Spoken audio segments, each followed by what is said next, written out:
All right, well, going from the Congress to the executive branch, we've got a conversation with one of President Biden's cabinet members. That's right. I caught up with Pete Buttigieg, the U.S. Transportation Secretary, for an exclusive interview to talk about the infrastructure bill.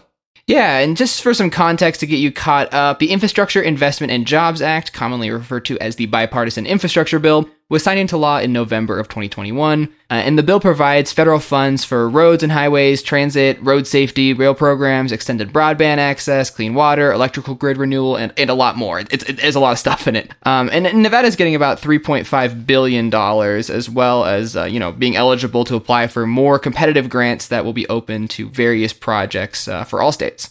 Yeah, that's right. And when you look at how a lot of that money breaks down, and sorry for the number dump here, but it's about $2.7 billion for highways and bridges, so a vast majority of the money, and then another $468 million for public transportation. There's another $300 million-ish for airport infrastructure, and then another $38 million for electric vehicle charging stations, and $18 million for highway safety.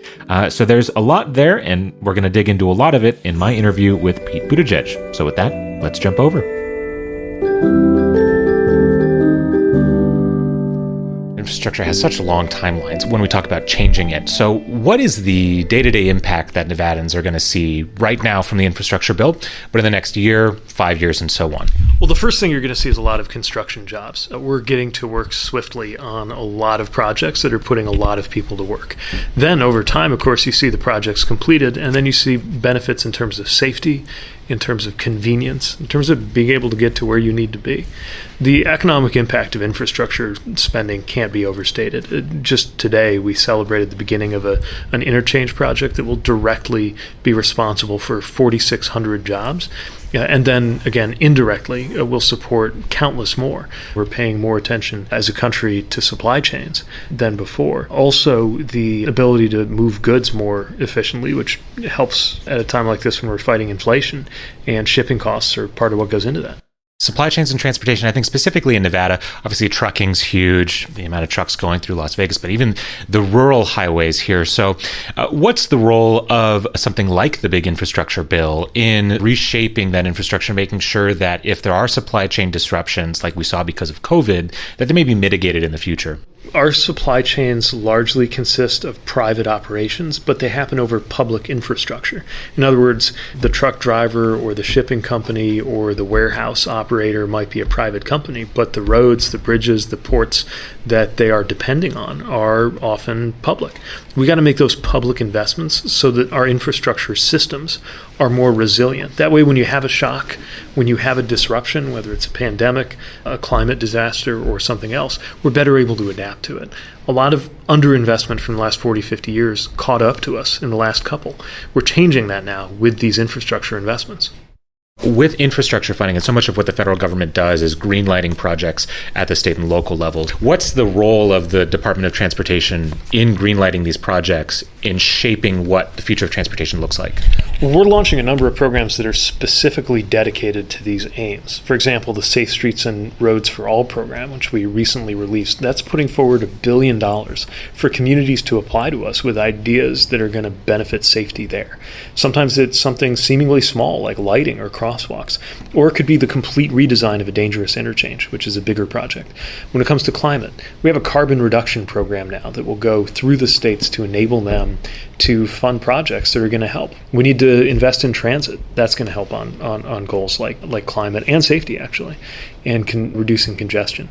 There's always going to be a back and forth with the states, too. The lion's share of the money goes to the states to decide which things they want to fund, and then our department will select which ones we want to fund in the competitive programs, sending a signal about some of the most promising investments that we think everybody should take a look at.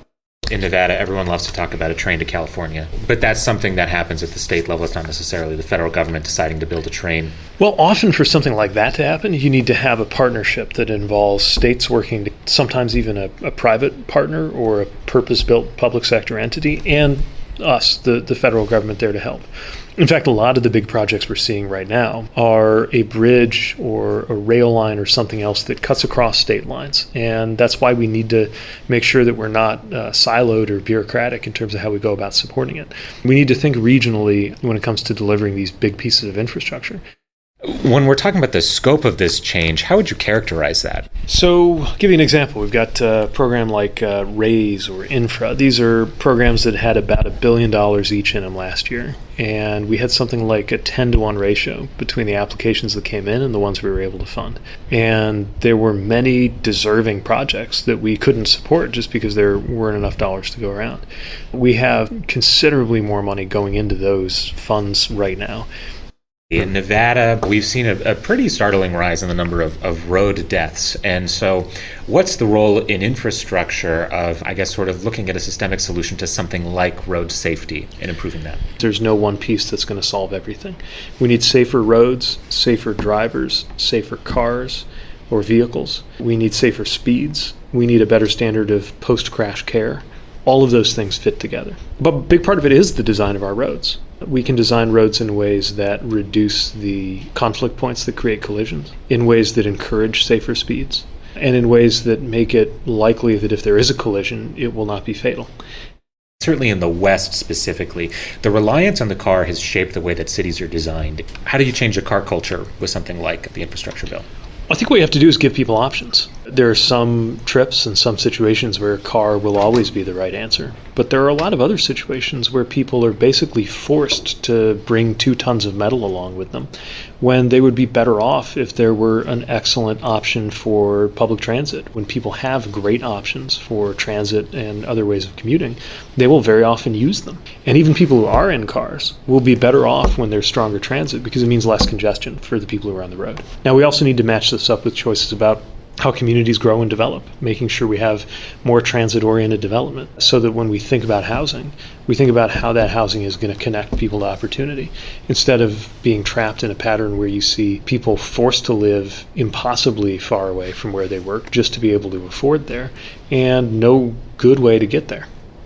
When you talk about the length of time that these projects take, are there ways to expedite these projects? Well, you have to do it right the first time because we're building pieces of infrastructure could be standing for decades. Often a decision about a bridge or an interchange is a 50, 60, 70-year decision. There is a gravitational pull with major projects for them to take too long, go over budget, and veer off task. So we're going to be very focused on how to remove unnecessary duplication or steps in the process while still maintaining a very, very high standard. You're going to see some quick wins, some projects that have been teed up for a long time, they're finally ready to go, things that were underway but they're going to be accelerated, things that you will physically notice a difference on within a year. And you'll also see that we're building cathedrals of infrastructure that will take the better part of this decade to deliver, but then that will be there for us for the rest of our lives.